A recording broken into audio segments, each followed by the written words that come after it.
नमस्कार, मार्केट पंचनामा में आप सभी का स्वागत है। मैं हूं सुमित और बुधवार का दिन भारतीय बाजारों में आज रफ्तार तो रही, लेकिन ज़्यादा बेहतर रफ्तार आपको मिड कैप स्मॉल कैप में दिखाई पड़ेगी। निफ्टी बैंक में हरे निशान में था और मिड कैप इंडेक्स में आज 50,000 का लेवल आज पार हुआ इंट्राडे में। हालांकि क्लोजिंग तक थोड़ा नीचे आया, लेकिन फिर भी रफ्तार रही।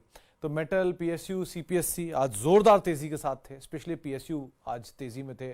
डिफेंस, रेलवे, फर्टिलाइजर सब में खरीदारी थी। सीमेंट में सेलेक्टिव सीमेंट शेयर तेजी में थे। आज बैंक्स में खरीदारी देखने को मिल रही थी। आज आईटी में प्रेशर था, ऑटो में प्रेशर था, फार्मा में सेलेक्टिव स्टॉक्स में प्रेशर था, लेकिन अदरवाइज मार्केट्स में खरीदारी का रुझान बना हुआ है और बढ़िया 114 अंकों के आसपास की बढ़त सेंसेक्स में रही। निफ्टी भी हरे निशान में रहा। कंसेक्यूटिव बाइंग चल रही है मार्केट्स के अंदर और जो बाइंग है उसमें आज इंडेक्स को अगर आप देखेंगे तो शायद बहुत तेजी ना दिखाई पड़े, लेकिन मिड कैप स्मॉल कैप में ब्रॉडर मार्केट्स का खरीदारी का सिलसिला बना हुआ है, तो वो एक ट्रिगर के तौर पे कामकाज कर रहा है। आज से निफ्टी नेक्स्ट 50 का इंडेक्स भी शुरू हो गया। एफ&ओ के लिए जिनको एक नया इंडेक्स चाहिए था उनके लिए एक नया इंडेक्स है बेसिकली, और कुछ खास नहीं। बाकी मोमेंटम है, उसमें कैपिटल गुड्स का वेटेज है, फाइनेंस का वेटेज है, तो वो कंपनियों का ज़्यादा वेटेज उसमें रखा गया है। लाइकवाइज आज बाकी लगातार चौथा दिन था जबकि इंडेक्स में खरीदारी थी। अर्निंग्स चल ही रहे हैं। L&T infotech Mindtree earning waiting है, अभी तक आया नहीं है। ओरेकल के नंबर्स वेटिंग है, वो अभी तक आया नहीं है। आज मेटल का दिन था तो sell, JSW steel, NMDC, Tata steel सब में खरीदारी देखने को मिली, तो मेटल अच्छी तेजी में था। ब्रोकरेज का एक नोट था तो सिप्ला में भी एक पॉजिटिव क्लोजिंग देखने को मिली, 4% के आसपास की बढ़त रही। एडवांस क्लाइन लास्ट तक टूट गया भले ही, लेकिन फिर भी 14.5 शेयर तेजी में थे। 800 साढ़े 800 शेयरों में खरीदारी देखने को मिली। तो ऐसे करके न्यूज़ फ्लोज, ट्रिगर्स, इनके बीच में मार्केट्स में आज कामकाज होता हुआ दिखाई पड़ा। चलिए अब सवाल जवाब का सिलसिला सीधे शुरू कर लेते हैं और बातचीत करते हैं कुछ सवालों को लेकर जो कि अलग अलग माध्यमों के जरिए आते हुए दिखाई पड़ रहे हैं। तो पहला सवाल जो आज मेरे पास आया है वो है, सर जुबिलेंट फूड अभी और कितना कुंभकर्ण की नींद सोएगा? 455 की प्राइस पे 50 शेयर है। शेख साहब देखो, जुबिलेंट फूड में कल की बात है या परसों की बात है, एसबीआई म्यूचुअल फंड ने कुछ माल खरीदा है और पता नहीं कल था मान्यवर में किसी फंड की तरफ से खरीदारी थी और परसों जुबिलेंट फूड में एसबीआई की तरफ से खरीदारी थी, और ये दोनों शेयर लग रहा था कि चलने चाहिए। अभी आजकल मतलब लॉन्गर ड्यूरेशन ऑफ टाइम में नहीं, कल ही चलने चाहिए। तो कल जुबिलेंट चल गया, आज चल गया वो मान्यवर। दोनों ही बीट एंड डाउन है। बहुत ज़्यादा इनमें डाउनसाइड रिस्क तो नहीं है, बट फंड्स अगर यहाँ बाय कर रहे हैं, एक्यूमुलेट कर रहे हैं, तो इसका मतलब कुछ तो सोच के ही कर रहे होंगे ना, बिना किसी वजह के तो कर नहीं रहे होंगे।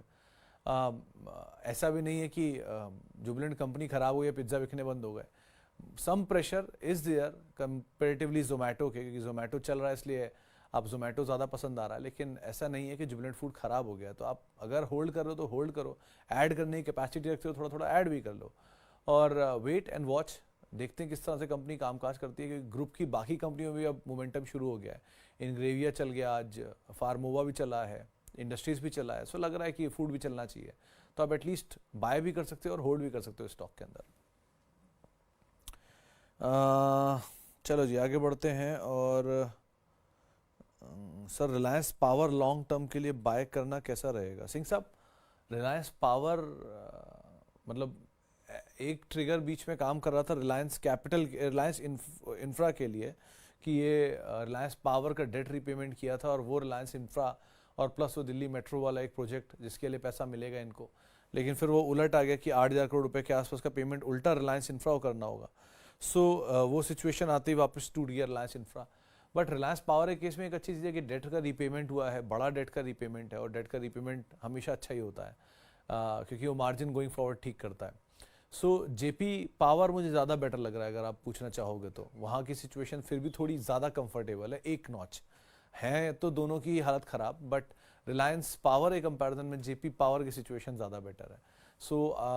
अगर आप चाहो तो उसको एक बार को ऑप्ट कर सकते हो, बट अगेन दोनों में एक स्ट्रिक्ट स्टॉप लॉस लेके आप काम करोगे, क्योंकि दोनों के दोनों में नंबर्स में पिकअप आ रहा है, टर्न अराउंड स्टोरी नहीं है। टर्न अराउंड स्टोरी के लिए सबसे पहले तो मैनेजमेंट चेंज होना जरूरी होता है, प्लस डेट का रीपेमेंट होना ज़रूरी होता है, एक बड़ा इक्विटी फंड रेज की ज़रूरत होती है, जो वोडाफोन में भी हुआ है, लेकिन वहाँ पर डेट रीपेमेंट नहीं है, उसका इस्तेमाल वो करेंगे अभी अपने 5G सर्विसेज के रोल आउट के लिए, और अमाउंट बहुत छोटा है उनकी, 2.25 लाख करोड़ की डेट है और 18,000 करोड़ पर उन्होंने रेज किया है।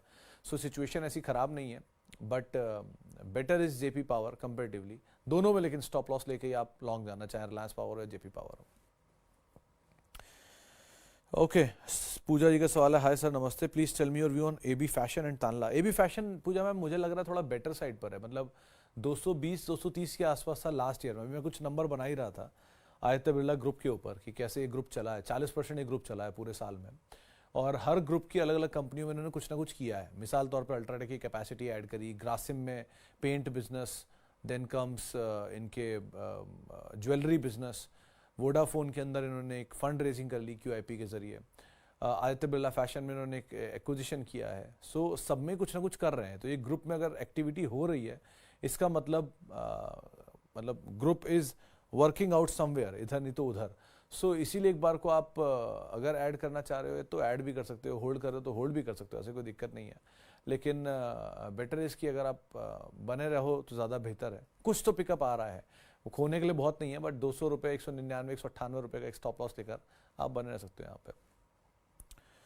ओके, इसके आगे अब कहाँ गया,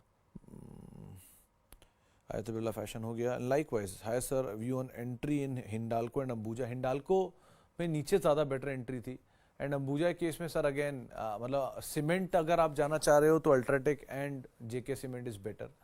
और अगर आप Aditya Birla group sorry Adani group को खेलना चाह रहे हो तो उसमें Adani energy solution, Adani green is better comparatively, या अदानी पोर्ट ऑब्वियसली, तो उनको आप देख सकते हो। अंबुजा को सीमेंट में प्ले करना है तो आप सीमेंट को एक बार को JK लक्ष्मी सीमेंट में प्ले कर सकते हो, JK के अलावा नुवोको खेल सकते हो। नुवोको ऑलरेडी बहुत बीटन डाउन है और दोबारा पिकअप आना शुरू हो रहा है, तो वहाँ पर आप एक बार को लॉन्ग साइड पोजीशन देख सकते हो। बट अंबुजा केस में भी एटलीस्ट थोड़ा वेट कर लो, ICC के नंबर भी हैं कल, उसके फिर अंबुजा है, तो नंबर्स को भी आप ट्रैक करना ज़्यादा बेटर है। एंड लाइकवाइज अगर बड़ी एंटर करना आपको हिंडाल्को में, तो हिंडाल्को नीचे के फॉल ज़्यादा बेटर है, मेटल थोड़ा थोड़ा चलना शुरू हो गया है, तो यहाँ पे आप खोने के लिए बहुत कुछ नहीं है। तो अगर आप एंट्री करते भी हो तो आपके जो लास्ट के लोज हैं, ईयर लोज हैं या हाल के लोज हैं, उनको एक स्टॉप लेके आप एंट्री कर सकते हो कि सिचुएशन बेटर हुई है। सिल्वर का अपमूव और गोल्ड का अपमूव ये इंडिकेट करता है कि मेटल की डिमांड वापस पिकअप कर रही है। सो अगर पिकअप कर रही है तो ऑब्वियसली इनके रियलाइजेशन भी इंप्रूव होंगे जितनी भी कंपनियां हैं। सो इसलिए एक बार को मेटल चलना शुरू हो गया वापस, बीटन डाउन था ही तो चलना वैसे भी पॉसिबल था इसमें। ओके जी, आगे बढ़ते हैं। और sir defence stock is still scope of good return, suggest few. CDSL camps, ये डिफेंस नहीं है, ये तो अलग है। एनीवेज डिफेंस स्टॉक्स में विश्वास साहब ऑलरेडी बड़ी तेज़ी तो चली रही है, मतलब आप HAL देखो 4000 पहुंच गया, कोचिन एक बार को चल सकता है ऐसा अनुमान है मार्केट में, प्लस BEML की बातचीत है, BEL की सॉरी बातचीत है, BEL के लॉन्ग साइड की बातचीत है, कोचिन के लॉन्ग साइड की बातचीत है, इनको आप देख सकते हो। PSU में एक अगर डिफेंस के अलावा कुछ देखना तो कंटेनर कॉप में अभी पॉसिबिलिटी काफ़ी है, यहाँ पर एक अच्छे अपसाइड खुल सकते हैं। सो ये कुछ नाम है जहाँ पर फिर भी उतनी तेज़ी नहीं आई जितनी बाकियों में आई है, तो एक बार को पॉसिबिलिटी बन रही है यहाँ पे। बट अगेन सर मार्केट में एक चीज़ का ध्यान रखना, जिस तरफ हवा सबसे ज़्यादा है उस तरफ अगर आप जा रहे हो तो आपको ये पता होना चाहिए कि आपको निकलना कब है। The best player in market is the one who knows when to say no, यानी कब उसको निकलना है। एंट्री तो सभी कर सकते हैं, निकलना इज़ नेक्स्ट टू इम्पॉसिबल, क्योंकि आपको वहाँ ये तय करना है कि मुझे कहाँ पर निकलना है, कितना आपकी थाली में आपको चाहिए और कितना आपकी थाली से बाहर रखना है, वो आपको तय करना है। तो वो आप ज़रूर ध्यान रखना, कहीं ऐसा ना हो कि आप ज़्यादा के लालच में फंसते चले जाओ और फिर शायद आप ना ही ले पाओ कुछ भी। तो ऐसी सिचुएशन मार्केट में बहुत आती हैं, इसीलिए वेयर टू से नो, ये रिग्रेट तो हमेशा ही रहेगा। Market is all about regrets. तेज़ी आएगी तो भी रिग्रेट होगा, मार्केट में गिरावट आएगी तो भी रिग्रेट रहेगा कि तेज़ी आई तो मेरे पास था क्यों नहीं, मंदी आ गई तो ठीक है कि मैंने बेचा क्यों नहीं। तो ये रिग्रेट्स हमेशा रहते हैं, लेकिन रिग्रेट्स से आपको कहाँ बचना है या कितना बचना है वो आप तय करोगे, तो उस हिसाब से आप कॉल लेना। PSU में ज़ोरदार तेज़ी है, इसलिए एक बार को आपको मैं फिर भी चेत करके चल रहा हूँ। और रही बात आपके बाकी स्टॉक्स की, जो CDSL कैंप्स एक शेयर है, इसमें भी अगेन BSE बहुत चला हुआ है, प्रोटीन नहीं चला है, उसको आप एक बार फॉलो कर सकते हो। और फ्यूचर ऑफ जी के केस में एक ही सवाल का जवाब है कि सर जो शेयर पिछले 17-18 साल से नहीं चला, 16 साल से वहीं का वहीं खड़ा है, थोड़ा ऊपर जाता है वापस नीचे आ जाता है, उसकी स्टोरी बन भी सकती है नहीं भी बन सकती है, लेकिन अगर 16 साल में नहीं बनी तो कोई वजह ही होगी ना, तभी नहीं बनी। सो वो वजह बदल जाए तो एक बार को बन सकती है, तो इसीलिए आप थोड़ा देख संभल के कॉल लेना इस ग्रुप में। Hello sir, can we add fresh position in IDFC first bank, Indus tower, Hindalco and Ashok? Hindalco could be better, Indus already चल गया, नीचे मिल जाए ज़्यादा बेटर है। और IDFC फर्स्ट अगर आप मर्जर स्टोरी को प्ले करना चाह रहे हो then you can go for IDFC limited, और धीरे धीरे आप करके उसमें IDFC लिमिटेड के शेयर, IDFC फर्स्ट बैंक के शेयर आपको अलॉट हो जाएंगे, फिर आप उस हिसाब से कॉल ले लेना इसमें। लेकिन पहले प्रेफरेंस के हिसाब से हिंडाल्को देखिए, और उन शेयरों को लीजिए जो कि नहीं चले हैं बहुत, जहाँ पर फिर भी निवेश की पॉसिबिलिटी ज़्यादा बेटर दिखाई पड़ रही है। जैसे अब आप एग्जाम्पल लोगे HDFC बैंक का, मैं बोलूँगा फिर आप बोलोगे, लेकिन HDFC बैंक के केस में वो चला नहीं है, 1 नंबर आपके सामने है, 2, तो 2 चीज़ें क्लियर हैं। अब जो भी होगा वो इन दोनों के अलावा ही होगा, तो इन दोनों के अलावा अभी तो कुछ आना नहीं है एज सच, नंबर आ चुके हैं, पोजीशन क्लियर है आपको। सो जहाँ सिचुएशन क्लियर है वहाँ पर एक बार को एंट्री करना ज़्यादा सेफ होगा कंपेरेटिवली जहाँ पे अनसर्टेनिटी है। IDFC के नंबर अभी आने हैं इसलिए बोल रहा था। ओके, आगे बढ़ते हैं। और सर, इंडिया विक्स के गिरने से मार्केट आउटलुक पर क्या रहेगा? मालिक साहब देखो, India VIX is nowhere related to market का fall. India VIX is is an indicator of volatility, it is not an indicator of markets fall. आमतौर पे इसको एवेल्युएट किया जाता है, कभी भी इंडिया विक्स अगर बढ़ा है तो मार्केट में गिरावट आनी चाहिए। इंडिया विक्स का गिरना बाजार की तेजी नहीं इंडिकेट कर देगा। इंडिया विक्स इज ऑलवेज की, जब बाजार में अनसर्टेनिटी होती है या वोलेटिलिटी बढ़ जाती है तब विक्स हीटअप हो जाती है। सो वोलेटिलिटी हीटअप हुई इसलिए विक्स हीटअप हो गई। पहली बार कल या तीसरी साल हिस्ट्री में तीसरा सबसे बड़ा फॉल था कल इंडिया विक्स का, 20-22% का जो फॉल था। और जब ये एवेल्युएशन किया गया कि जब इंडिया विक्स इतना गिरता है उस महीने बाजार का रिटर्न ऑलमोस्ट जीरो या फ्लैट होता है। सो अब देखते हैं, क्योंकि इंडिया विक्स गिरने की वजह है भैया इलेक्शन इतना सामने खड़ा है, इतना बड़ा इवेंट है, market would be very volatile. तो वोलेटिलिटी को बचाने के लिए ब्रोकर्स अपनी पोजीशंस कट ऑफ कर रहे हैं, नेकेड पोजीशन बनाने नहीं दे रहे हैं, मार्जिन लिमिट बढ़ा रहे हैं। तो ये सब चीज़ें इसलिए की जाती हैं ताकि वोलेटिलिटी को थोड़ा कंट्रोल कर पाएँ। तो लाइकवाइज है ये सब चीज़ें। सो आप इसके लिए तैयार रह के चलो ना कि बाजार में वोलेटिलिटी बढ़ने वाली है, और अगर आप एक इवेंट 2 इवेंट से घबरा रहे हो तो मार्केट फिर आपके लिए नहीं, अगर आप इन्वेस्टर हो तो। अगर आप ट्रेडर हो तो बात अलग है। लक्ष्य इंडस्ट्री केस में डांडा साहब जरा इसकी एक बारी कॉर्पोरेट गवर्नेंस का इशू चेक कर लेना। बाकी तो सिचुएशन अपनी जगह ठीक है इसकी, बट स्टिल आप इसकी एक बारी कॉर्पोरेट गवर्नेंस की इशू चेक कर लेना। इसके बारे में काफ़ी सारी खबरें बीच में चली थी, उन खबरों को पढ़ने के बाद ही आप एंटर करना है इसमें। Okay, good day sir, out of Nuvama, angel 1, 361 and MCX, can anyone B looked on? Sir सबके सब अभी इवेंट हुए हैं। नोवामा का इवेंट भी अभी हुआ है, एंजल 1 भी अभी हुआ है, 361 भी अभी हुआ है, और MCX भी अभी हुआ है। सबके रिजल्ट्स अभी आए हैं, सबके खबरें अभी आई हैं। तो जहाँ इवेंट होके ही चुका होता है वहाँ पे पार्टिसिपेट करने का कोई लॉजिक अभी नहीं होता। अभी तो सब चलेगा ही, थोड़ा क्लीन अप चलेगा, थोड़ा गिरावट आएगी, थोड़ी वॉल्यूम आएगी। तो इसलिए जहाँ पर इवेंट होकर चुका होता है वहाँ पर एंटर करने का कोई खास लॉजिक होता नहीं है। वो आप बात अलग है, मोमेंटम चेस करके आप एंटर कर गए, स्टॉप लॉस लगा दिया, निकल गया ऊपर, आप निकल गए, ये तरह की ट्रेडिंग करो तो बात अलग है। लेकिन अगर आप ये सोच के एंटर कर रहे हो कि मैं एक वैल्यू बाय ढूंढ रहा हूँ, मैं एक निवेश ढूंढ रहा हूँ, निवेश के लिए मैं यहाँ उतरने जा रहा हूँ, तो इवेंट होने दीजिए, थोड़ी स्टेबिलिटी आ जाइए, फिर कॉल लीजिएगा। नवनीत जी का सवाल है, ये sir view on Patel engineering और राणे इंजीनियरिंग वैल्यू और करंट प्राइस। देखो, पटेल के केस में ICICI पे एक रिपोर्ट आई थी परसों नरसों, उन्होंने इसको अपनी टॉप पिक के तौर पर रखा है, एक वैल्यू पिक के तौर पर।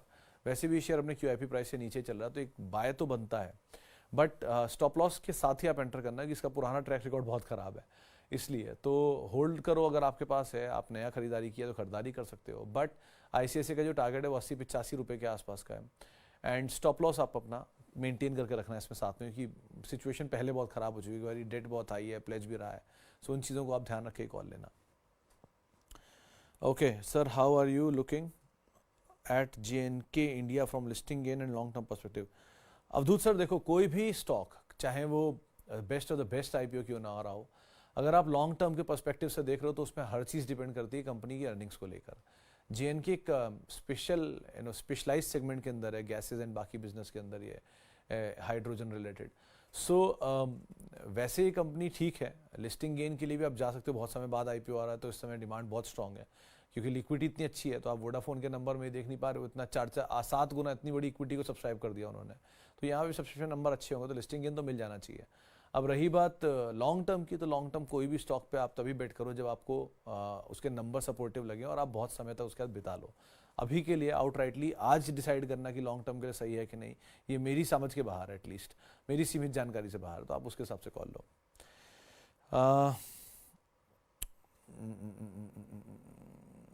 SBI के 215 शेयर हैं 367 पे। I can give more time. कुछ मत करिए, होल्ड करिए धर्मेंद्र जी, कुछ मत करिए। अच्छी कंपनी ली है, डबल से ज़्यादा आपका पैसा बन रहा है, आप होल्ड करिए। आपको अगर लग रहा है कि नहीं मैं और सेफ होना चाहता हूँ, तो हर तेज़ी के साथ 10-10 शेयर बेचते रहिए जब तक शेयर आधे ना निकल जाए, यानी आपकी कैपिटल ना निकल जाए, तब तक आप थोड़ा थोड़ा शेयर ऊपर बेचते रहिए। जैसे आपकी कैपिटल निकल जाए, बचे हुए शेयरों को थ्रू आउट लाइफ के लिए होल्ड कर लीजिए, अगली जनरेशन को पास ऑन कर दीजिए। इस बैंक में प्रॉब्लम नहीं है, इस कंपनी में प्रॉब्लम नहीं है, बस कैपिटल निकाल लेने में कोई बुराई फिर भी नहीं होती। नीचे मिल जाएगा, आप दोबारा एंटर कर लेना, लेकिन अभी के लिए आप होल्ड करिए। तेज़ी मिलती रहे तो आप कैपिटल निकालते रहिएगा। ओके, लास्टली सर जी, यूनाइटेड स्पिरिट्स 1135, कंटेनर 930, महानगर गैस 1430, इतने सारे नाम तो नहीं ले पाऊंगा। यूनाइटेड स्पिरिट्स होल्ड करिए, कंटेनर कॉर्प होल्ड करिए, महानगर गैस भी होल्ड करिए, एंड जमुना ऑटो भी आप होल्ड कर सकते हैं, but Jamuna auto and container Corp would भी पहली प्रेफरेंस में। थोड़ा थोड़ा पैसा नहीं, जमुना ऑटो एंड महानगर गैस वुड भी ऊपर के लेवल, थोड़ा थोड़ा पैसा आप निकालते हैं, वो ज़्यादा बेटर रहेगा। HUL नंबर आने दीजिए अक्षय जी पहले, उसके बाद कुछ भी कॉल लेना ज़्यादा बेटर रहेगा। और सचिन जी का सवाल है शोभा में क्या करें। शोभा चला बहुत है सर, वो 410 रुपये प्रमोटर बाय थी, 1800 रुपये पे शेयर खड़ा, तो ऑलरेडी 1400 रुपये चल चुका है, तो थोड़ा प्रॉफिट लेने में कोई बुराई नहीं है। बहुत बड़ी तेज़ी दिखाई है, एक्सॉर्बिटेंट गेन आया, तो गेन से निकलने में ज़्यादा बेटर है।